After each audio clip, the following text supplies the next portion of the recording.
All right, welcome back to another episode of the Blockbuster Brothers. Today we are talking about the new trailer, Jurassic Park Rebirth. So I guess it's given birth again. I didn't know things can be born twice, but in this era where we just keep going on the same IPs, here we are with another one. I will say, just to start off before diving into Steven's thoughts and break down into the genius of that's in his head. But I'm actually interested. This is a beloved franchise. I think everybody knows Jurassic Park. It's one of the most iconic IPs out there. Probably biggest dinosaur movie. Maybe, I don't know, Land Before Time, killing us as little kids, breaking our hearts. But it's exciting to see it get back to the park, which I think is an underrated and underappreciated aspect of the Jurassic Park IP. It's so easy to focus on the dinosaurs, but we kind of saw with these last two Jurassic Park segments or movies within the IP, they've left the park, and I think it's lost some of the charm of what makes Jurassic Park feel like Jurassic Park and what made fans in love with the IP. So it's great to see it kind of going back to its roots, hence the rebirth. So I'm really excited. They got Scarlett Johansson on this as well. I've yet to check the director out on it, but I've got high hopes. Again, we want movies to do well. It's not good for the industry for these things to bomb. All studios are going to do is just stop making things more. So, Steven, I've rambled enough. Cut me off, please. No, everyone leaves. It's a good ramble. Yet another birth of an installment of this series. And if anybody who hasn't seen the 1993 original first one, it's one of the best American films made of all time. So you need to forget about our channel. Go watch that. And also, real quick, it's actually a really cool story about it's kind of real quick deviation of the looking behind the scenes of Spielberg making Jurassic Park. He was kind of making it in juxtaposition with the Schindler's List. So that's actually a really cool story of hearing how he kind of bounced between just these two polar opposite movies. So definitely look into that as well. That's a cool segment of film history that's definitely worth diving into. I did not know that, so that's awesome. And speaking of directors, Gareth Edwards is the one that's going to be directing this. So he made Rogue One, and he made good old Gary boy, and he made the 2014 Godzilla. Sorry, I keep kind of. He did Andor too. Or I don't know about Andor. I think he did. Maybe that's somebody else. I'll look into that.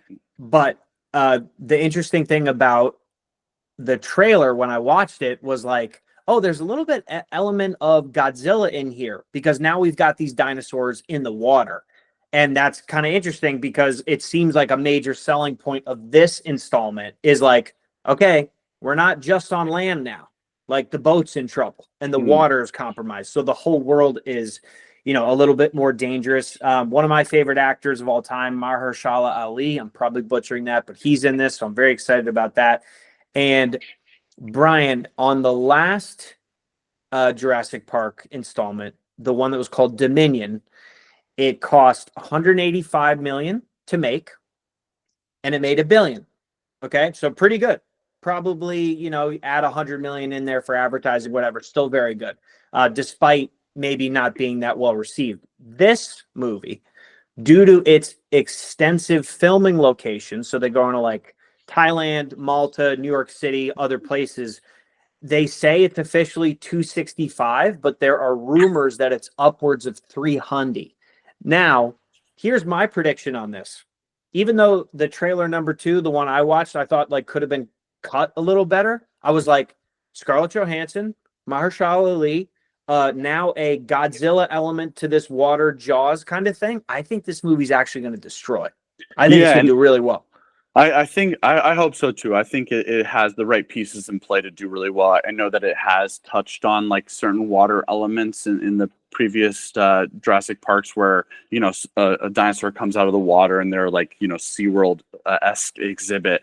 But it's actually Tony Gilroy who directed Andor. So it's not that, but I do feel like, the Rogue One is in vain. So, I'm justifying my misinformation there. But yeah, definitely excited to see this. We'll see how it turns out. I think also last little note about this is that It's interesting to see. Usually, typically, it turns out that they say that the marketing budget's kind of like double what the production budget is. So they'll tell you the production budget is 300, and then they'll spend another 300 on marketing and advertising this. But I feel like as of late, with the and this kind of explains what's going on. As of late, as the budgets have ballooned, I think that's why we're not seeing as much advertising on these movies. And you're kind of like, whoa, you're not really seeing them, and then they pop up because they're spending so much money on the production that they can't even advertise it to the extent that they used to. And I think that's why like these projects are kind of sneaking up on people, because they probably can't spend what they used to spend on it because they're not making what they used to make. So I think that's a little also interesting little segment of this and what we're seeing. So let us know what you all think. If you guys are going to the theaters to check this one out, if you're excited, if you're not excited, let us know. Either way, we love you all, and we'll catch you all on another episode of the Blockbuster Brothers.